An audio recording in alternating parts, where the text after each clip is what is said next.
Salut les amis, est-ce que vous croyez au karma? Est-ce que vous croyez qu'il y a une force immanente, une sorte de justice immanente, une force immanente qui punirait les méchants de leurs actes répréhensibles, qui punirait systématiquement, j'insiste sur ce thème-là, les méchants de leurs actes répréhensibles et, à contrario, récompenserait les bons?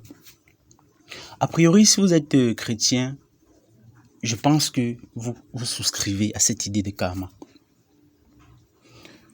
Je suis tombé récemment sur une vidéo où on parlait où les intervenantes étaient manifestement des mères célibataires. On parlait de ces hommes-là qui délaissent leurs enfants une fois qu'ils se séparent de la mère. Bon, la plupart des intervenantes disaient, mais voilà, il va subir les foudres du karma. D'autres témoignaient même, voilà, depuis qu'il nous a laissé, sa fille et moi, il n'arrive plus à faire d'enfants, ses activités sont en baisse, il était millionnaire, aujourd'hui il est paumé et tout. Voilà. C'est de ça que je voudrais qu'on parle aujourd'hui, les amis. De ces femmes-là qui pensent que parce qu'elles ont été délaissées, il va arriver des malheurs à l'homme qui a osé les délaisser. Eh bien, mesdames, laissez-moi vous dire que rien ne lui arrivera. Vous comprenez? Ils sont nombreux qui vous abandonnent, s'en vont reconstruire une nouvelle famille avec une nouvelle femme. Ils font de nouveaux enfants et ils sont très heureux. Arrêtez de croire que vous êtes les nièces du Tout-Puissant et que il est là pour accomplir vos vengeances personnelles contre ses autres fils. Le mec qui vous abandonne avec votre maman ne cesse pas pour autant d'être l'enfant de Dieu. Vous devez le savoir. Ou alors ça ne fait pas de vous meilleur enfant de Dieu que lui. Si vous priez pour ses malheurs, sachez que sa nouvelle femme, sa maman à lui, sa mère, prie pour son bonheur. Et je doute donc que les prières d'une pauvre fille abandonnée avec son marmot aient plus de poids que les prières d'un homme lui-même d'abord, de sa femme légitime qu'il a épousée, de ses enfants et de sa maman. Franchement, arrêtez de vous prendre pour ce que vous n'êtes pas. Les femmes en Afrique se prennent pour ce qu'elles ne sont pas, franchement. Vous n'êtes pas les sœurs du Seigneur. Le Seigneur n'est pas un outil entre vos mains. Parce qu'on entend certains dire, ben voilà, sa fille et moi, nous prions chaque jour pour qu'il ait des malheurs. Il n'aura aucun malheur. Ou alors, s'il a des malheurs, ce sont des malheurs qui devaient lui arriver de toute façon. Mais comme vous êtes tellement prétentieuse, vous vous prenez pour ce que vous n'êtes pas, vous allez faire le lien entre ce malheur qui lui arrive et l'abandon et le préjudice qui vous aurait causé. Or, il pleut sur les toits des bons comme des méchants. Ça, c'est à supposer même que le gars qui vous abandonne avec votre enfant est un méchant. Parce que très souvent,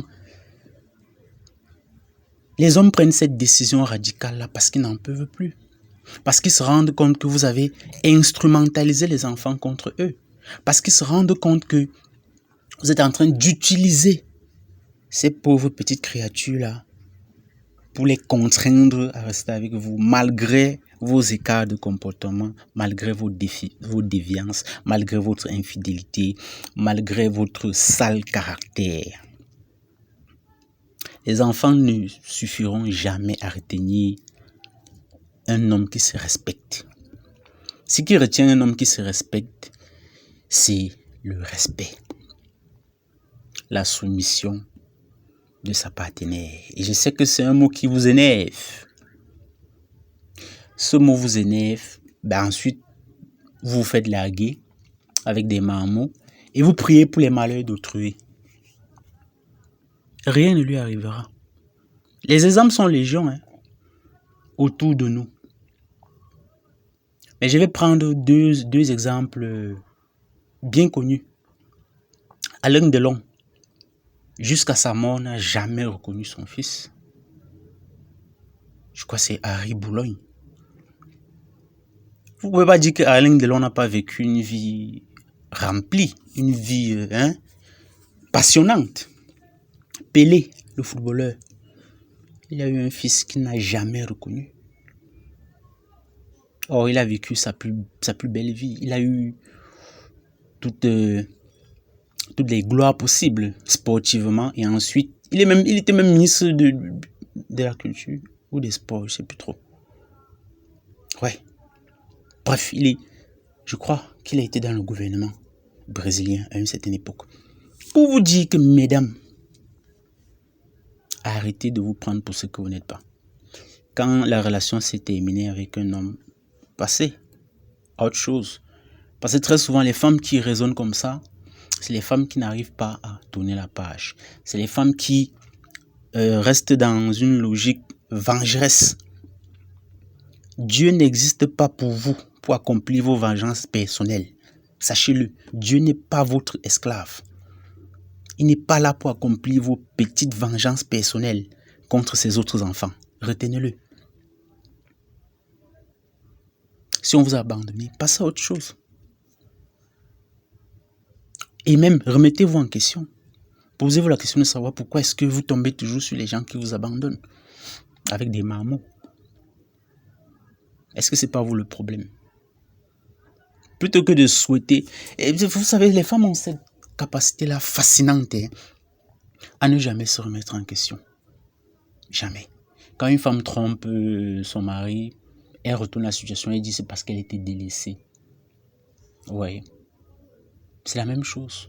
Lorsqu'elle s'est fait abandonner, elle ne se remet pas en question pour dire mais voilà, j'avais des tares comportementales. Non.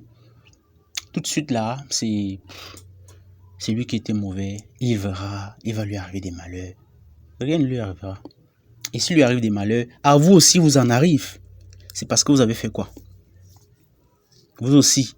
D'ailleurs, il vous a abandonné. C'est un malheur, non? C'est aussi parce que vous avez fait quelque chose. C'est aussi le karma, peut-être. Donc, soyons raisonnables, mesdames.